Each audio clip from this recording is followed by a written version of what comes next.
നമസ്കാരം. കൊലയാളി എന്ന നോവലിൻ്റെ 16-ാം ഭാഗത്തിലേക്ക് സ്വാഗതം.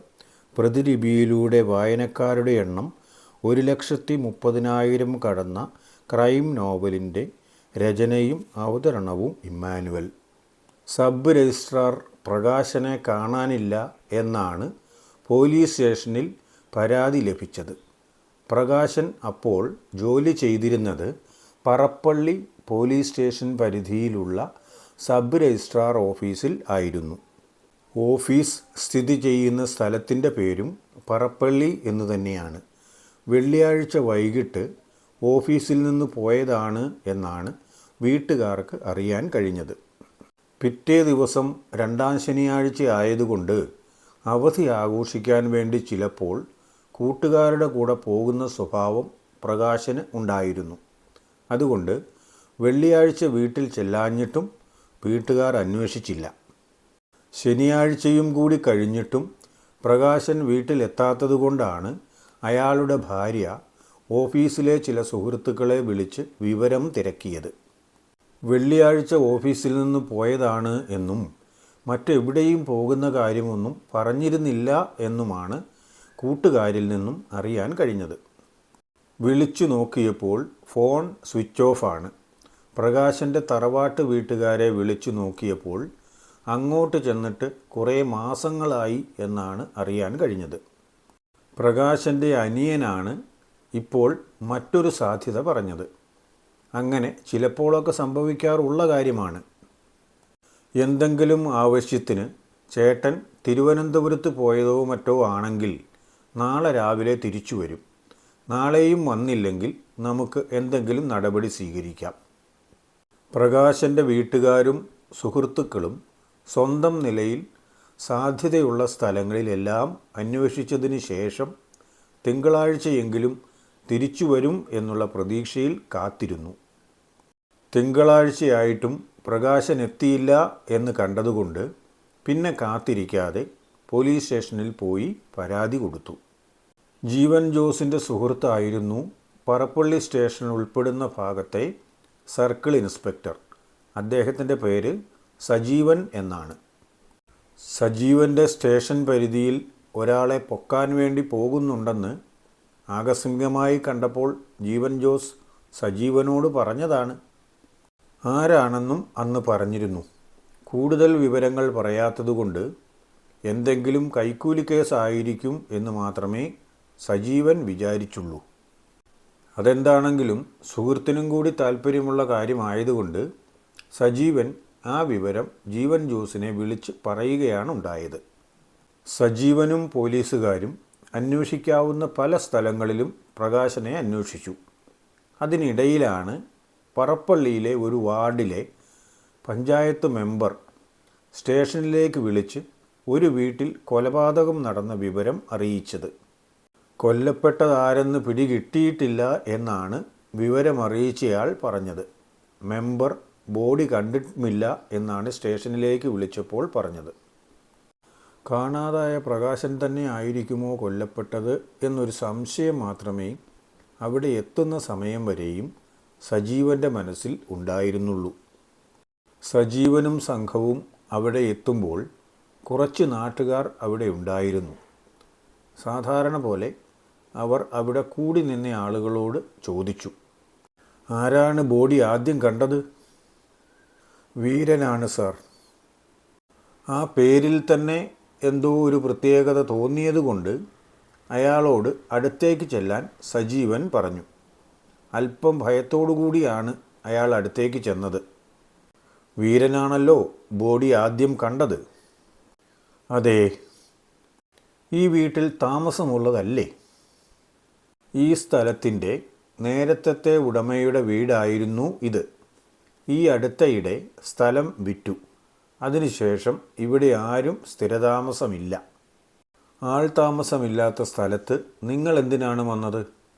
എന്തെങ്കിലും മോഷ്ടിക്കാനോ മറ്റോ ആണോ? അതോ ഇനി കൃത്യം നടത്തിയത് നിങ്ങൾ തന്നെയാണോ? സ്ഥലം വാങ്ങിയ ആൾ എന്നോട് വീടടിച്ചു വാരിയിടണം എന്ന് പറഞ്ഞിരുന്നു. ആഴ്ചയിൽ ഒരു ദിവസം ചെയ്താൽ മതിയെന്നാണ് പറഞ്ഞത്. മിക്കവാറും തിങ്കളാഴ്ചയാണ് ഞാൻ അത് ചെയ്യാറ്. ഞാൻ അതിനു വേണ്ടി വന്നതാണ്. സ്ഥലം വാങ്ങിയ ആളാരാണ്? ഒരു ഉദ്യോഗസ്ഥനാണെന്ന് തോന്നുന്നു. പേര് പ്രകാശൻ എന്നാണ് എന്നോട് പറഞ്ഞത്. അതോടെ കാര്യത്തിൻ്റെ പോക്ക് ഏകദേശം സജീവന് പിടികിട്ടി. കൊല്ലപ്പെട്ടത് പ്രകാശൻ തന്നെ ആയിരിക്കും. അയാളുടെ ഫോട്ടോ കൈവശമുണ്ട്. അതുവെച്ച് നാട്ടുകാരുടെ സഹായത്തോടെ കൊല്ലപ്പെട്ടത് രജിസ്ട്രാർ പ്രകാശൻ തന്നെ എന്ന് സ്ഥിരീകരിച്ചു. വീടിൻ്റെ മുൻവാതിൽ അകത്തുനിന്നും കുറ്റിയിട്ടിരിക്കുകയാണ്. പിന്നിലെ വാതിൽ ചാരിയിട്ടേ ഉണ്ടായിരുന്നുള്ളൂ. സജീവനും സംഘവും വീടിനുള്ളിലേക്ക് കയറുന്നതിന് മുൻപ് തന്നെ ജീവൻ ജോസിനെ വിളിച്ച് വിവരം പറഞ്ഞു. അപ്പോൾ അവർ പറപ്പള്ളിയിലേക്ക് വന്നുകൊണ്ടിരിക്കുകയാണ് എന്ന മറുപടി കിട്ടി. സ്റ്റേഷൻ്റെ അടുത്ത് എത്താറായി എന്നും പറഞ്ഞു. നിലവിൽ അവർ ഉള്ള ലൊക്കേഷൻ അയച്ചു കൊടുത്തു. അതനുസരിച്ച് ഉടൻ തന്നെ സ്ഥലത്തേക്ക് എത്തിയേക്കാം എന്നാണ് ജീവൻ പറഞ്ഞത്. പിൻവാതിലിലൂടെ അകത്ത് പ്രവേശിച്ച സജീവൻ മൃതദേഹം കണ്ടു. പിൻവാതിലിലൂടെ കയറി വരുമ്പോൾ തലയില്ലാത്ത ഉടൽ മാത്രം സോഫയിലുള്ളതായിട്ടാണ് കാണപ്പെടുന്നത്. മുറിയിലേക്ക് കയറാൻ കഴിയില്ലാത്തതുപോലെയാണ് രക്തം തളം കെട്ടി കിടക്കുന്നത്. ചോരയുടെ മനം മടുപ്പിക്കുന്ന ഗന്ധം അവിടമാകെ നിറഞ്ഞു നിൽക്കുന്നു.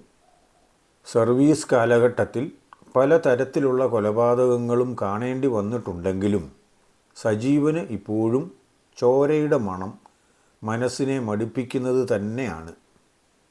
തലയിൽ നിന്നും തൊപ്പി ഊരിമാറ്റി മൃതദേഹത്തിന് ആദരവ് പ്രകടിപ്പിച്ചതിന് ശേഷം മുറിക്കുള്ളിൽ കയറാതെ തന്നെ ആകെ ഒരു നിരീക്ഷണം നടത്തി. മുറിയിലെ ഒരു സാധനം ഒഴികെ ഒന്നുപോലും തട്ടിമറിഞ്ഞതുപോലെ കിടക്കുന്നില്ല. മൃതശരീരം കണ്ട സോഫയുടെ തൊട്ട് മുൻപിലുണ്ടായിരുന്ന ടീപ്പോയി മാത്രമാണ് മറിഞ്ഞിട്ടുള്ളത്. അത് ചിലപ്പോൾ മൃതശരീരം മുന്നോട്ട് ആഞ്ഞപ്പോൾ സംഭവിച്ചതും ആകാം. സജീവൻ മുറിയാകെ ഒന്ന് വീക്ഷിച്ചു കഴിഞ്ഞപ്പോഴേക്കും ഒരു വാഹനത്തിൻ്റെ ശബ്ദം അടുത്തു വരുന്നത് കേട്ടു. ആരായിരിക്കും വരുന്നതെന്ന് അറിയണമല്ലോ.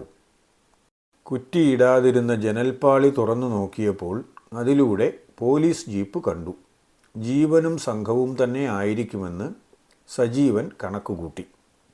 ജീവൻ ജോസ് കൂടി വന്നതോടെ അവർ രണ്ടുപേരും മുറിക്കുള്ളിൽ കയറി. ആ സമയം രഞ്ജിത്തും മഹേന്ദ്രനും ജോസ് മാത്യുവും കൂടി പറപ്പള്ളി സ്റ്റേഷനിൽ നിന്ന് വന്ന പോലീസുകാരോടൊപ്പം വീടും പരിസരവും വിശദമായി പരിശോധിച്ചു. പിൻവാതിലിലേക്ക് കയറാനുള്ള ഒന്നാമത്തെ പടിയുടെ പുറത്ത് അല്പം ഇളകിക്കിടക്കുന്ന മണ്ണിൽ പതിഞ്ഞ ഒരു ബൂട്ടിൻ്റെ അടയാളം രഞ്ജിത്ത് പ്രത്യേകം ശ്രദ്ധിച്ചു. അതിൻ്റെ പടം മൊബൈലിൽ എടുക്കുകയും ചെയ്തു. അതേസമയം മുറിക്കുള്ളിൽ ജീവൻ ജോസ് ആ പ്രത്യേക അടയാളം തിരയുകയായിരുന്നു. തൻ്റെ കണക്കുകൂട്ടൽ ശരിയാകണമെങ്കിൽ ഇവിടെയും ആ അടയാളം ഉണ്ടാകണം. ഒഴുകിപ്പരന്ന് കിടക്കുന്ന ചോരയിൽ ചവിട്ടാതെ ഒരു വശം ചേർന്ന് ജീവൻ ജോസ് മുന്നോട്ട് നീങ്ങി. വാസുവിൻ്റെയും ചെറിയാച്ചൻ്റെയും കാര്യത്തിലെന്ന പോലെ പ്രകാശൻ്റെ കാര്യത്തിലും കൃത്യമായി കഴുത്തിൽ തന്നെയാണ് വെട്ടിയിരിക്കുന്നത്. മുറിഞ്ഞ കഴുത്ത് ഇനി അല്പം മാത്രമേ വേർപെടാനുള്ളൂ. വെറും തൊലി മാത്രമേ ഉള്ളൂ എന്ന് പറയാം. നല്ല മൂർച്ചയുള്ള എന്തോ ആയുധം കൊണ്ട് പിന്നിൽ നിന്ന് നടത്തിയതായിരിക്കണം ഈ കൊലപാതകം. ഇനിയും ഒരു അടയാളം കൂടി കണ്ടാൽ എല്ലാം കൊണ്ടും കൃത്യമായ നിഗമനത്തിലെത്താം. നിലവിലെ സാഹചര്യത്തിൽ ആ അടയാളം കണ്ടെത്താൻ കഴിയുമോ എന്ന് ജീവൻ സംശയിച്ചു. എന്നിട്ടും പ്രതീക്ഷ കൈവിടാതെ ഓരോ ഇഞ്ച് സ്ഥലവും സൂക്ഷ്മമായി പരിശോധിക്കുകയായിരുന്നു അദ്ദേഹം. തറ ഭിത്തിയോട് ചേർന്ന് വരുന്ന ഭാഗത്തേക്ക് രക്തം ഒഴുകിയെത്തിയിട്ടില്ല. ആ ഭാഗത്തു നിന്നും നോക്കിയപ്പോൾ 7 എന്ന അക്കത്തിൻ്റെ പകുതിയിൽ താഴേക്കുള്ള ഭാഗം കാണാൻ കഴിഞ്ഞു. അത്രയും കണ്ടതിന് ശേഷം വീണ്ടും അവിടം കൂടുതൽ ശ്രദ്ധിച്ചു നോക്കിയപ്പോഴാണ് 1 എന്നെഴുതിയതിൻ്റെയും ഭാഗങ്ങൾ കണ്ടു. 7-ൽ 1 എന്നെഴുതിയത് തന്നെ. ആ അടയാളം സജീവനെയും വിളിച്ചു കാണിച്ചു. ആദ്യം അല്പം സംശയദൃഷ്ടിയോടെ നോക്കിയെങ്കിലും വിശദമായി പറഞ്ഞു കൊടുത്തപ്പോൾ അദ്ദേഹത്തിനും കാര്യം മനസ്സിലായി. ഇങ്ങോട്ട് കയറിയപ്പോൾ മുതൽ ഞാൻ തിരയുന്നത് ഈ അടയാളമാണ്. ഈയിടെ ഇതിനു മുമ്പ് കൊലപാതകം നടന്ന രണ്ടിടത്തും സമാനമായ അടയാളങ്ങൾ ഉണ്ടായിരുന്നു. വാസുവിൻ്റെയും ചെറിയാച്ചൻ്റെയും കൊലപാതകം നടന്ന സ്ഥലങ്ങളിൽ നിന്ന് കണ്ട അടയാളത്തിൻ്റെ വിവരങ്ങൾ സജീവനെ പറഞ്ഞ് ബോധ്യപ്പെടുത്തി. മുറിക്കുള്ളിൽ കുറേയേറെ നേരം പരിശോധന നടത്തിയപ്പോഴേക്കും ഫോറൻസിക് വിഭാഗം എത്തി. അവർ വന്ന് അധികം കഴിയും മുൻപ് ജോസ് പുറത്തേക്കിറങ്ങി. പുറത്തിറങ്ങി നോക്കിയപ്പോൾ രഞ്ജിത്തിനെയും ബാക്കി രണ്ടുപേരെയും കാണുന്നില്ല. അവർ എങ്ങോട്ടായിരിക്കും പോയതെന്ന് അവിടെ നിന്നിരുന്ന പറപ്പള്ളി സ്റ്റേഷനിൽ നിന്നുള്ള പോലീസുകാരനോട് ചോദിച്ചു. അപ്പോൾ അയാളാണ് കാണിച്ചു കൊടുത്തത് താഴേക്കുള്ള വഴി. കുരുമുളക് തോട്ടത്തിലൂടെയുള്ള ഒരു വഴിയാണത്. അതുവഴി ആരാലും ശ്രദ്ധിക്കപ്പെടാതെ ഒരാൾക്ക് വരാൻ യാതൊരു ബുദ്ധിമുട്ടുമില്ല. അത്രയധികം വളർന്നു നിൽക്കുന്നതാണ് കുരുമുളക് ചെടികൾ. ഓരോ കുരുമുളക് ചെടിയുടെയും ചുറ്റളവെടുത്താൽ ഏകദേശം വലിയ ഒരു മുറിയുടെ അത്രയും ഉണ്ടാകും. സമൃദ്ധമായ വളക്കൂറുള്ള മണ്ണിലാണ് ആ തോട്ടം. അതുകൊണ്ടാണ് കുരുമുളക് കൊടികൾ അത്രയും ആർത്തു വളരുന്നത്. അതിനിടയിലൂടെ ഒന്നിൽ കൂടുതൽ ആളുകൾക്ക് വേണമെങ്കിലും ആരും കാണാതെ ആ വീട്ടിലേക്ക് എത്താൻ ഒരു ബുദ്ധിമുട്ടുമില്ല. ആ വഴിയുടെ അവസാനം കണ്ടുപിടിക്കാനായിരിക്കും മിക്കവാറും രഞ്ജിത്തും കൂട്ടുകാരും പോയിട്ടുണ്ടാവുക. കൊലയാളി രക്ഷപ്പെട്ടതും ആ വഴിക്ക് തന്നെ ആയിരിക്കും. ആ വഴി വിശദമായി പരിശോധിച്ചുകൊണ്ട് ജീവനും മുന്നോട്ട് നടന്നു. കുറേ എത്തിയപ്പോഴേക്കും രഞ്ജിത്തും മറ്റും തിരിച്ചു വരുന്നുണ്ടായിരുന്നു. ചെറിയാച്ചനെ തീർത്തവൻ പോയതുപോലെ തന്നെയുള്ള ജീപ്പിലാണ് ഇയാളും രക്ഷപ്പെട്ടിരിക്കുന്നത്. അതും ഇതിൻ്റെ പിന്നിലൂടെയുള്ള മൺപാതയിലൂടെയാണ്. കഴിഞ്ഞ 2 കൊലപാതകങ്ങളിലും കൊലപാതകി നടന്നുപോയ വഴിയരികിൽ നിന്നും കൊല്ലപ്പെട്ടയാളുടെ രക്തം പറ്റിയ അടയാളങ്ങൾ ഉണ്ടായിരുന്നു. അത്തരം എന്തെങ്കിലും അടയാളങ്ങൾ ഇപ്രാവശ്യം ലഭിച്ചോ എന്ന് ചോദിച്ചപ്പോൾ ഇല്ല എന്നായിരുന്നു ഉത്തരം. അങ്ങനെ ഒന്ന് ഇവിടെ എവിടെയെങ്കിലും കാണുമല്ലോ. അയാൾ മുറിയിൽ അക്കങ്ങൾ അടയാളപ്പെടുത്തുന്ന സമയത്ത് അയാളുടെ കയ്യിൽ ചോര പറ്റുമല്ലോ. അതായിരിക്കും ഇലയിലോ പേപ്പറിലോ അയാൾ തുടച്ചു കളയുന്നത്. അത് കണ്ടുപിടിക്കുന്നത് നമുക്ക് അത്യാവശ്യമാണ്. ഇവിടെ മുതൽ വീണ്ടും ഒരിക്കൽ കൂടി നോക്കാം. അതിൽ നിന്നും കൊലയാളിയുടെ വിരലടയാളം ലഭിക്കും. ഇതിനു മുമ്പ് 2 ഇടത്തും ലഭിച്ചിട്ടുണ്ട്. അത് രണ്ടും ഒരാളിൻ്റെ തന്നെ ആയിരുന്നു.